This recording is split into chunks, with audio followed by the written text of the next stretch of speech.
مساء الخير، كل سنة وانتم طيبين وسنة سعيدة علينا يا رب. النهاردة هنعمل كيكة البرتقال، كيكة سهلة وطعمها يتجنن. ربع كوباية سمنة وزيت، كوباية سكر، حبيتين بيض، كمان رشة فانيليا، وهنقلبهم كويس لحد لما اللون بتاعهم لون يبقى فاتح كده زي اللون الكريمي.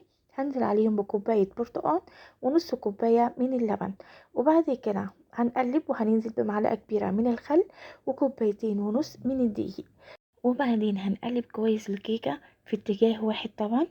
وبعد كده هنزل ببشر برتقال، هنقلب تقليبة وهنجيب صينية متبطنة بالسمنة والدقيق وهننزل بالكيكة لدرجة حرارة 180 لمدة نص ساعة. بعد كده هنجيب بولة أو أي حاجة هنحطها على النار. هنجيب كوباية من عصير برتقال، نص كوباية سكر، كمان معلقتين نشا، هنقلبهم مع بعض.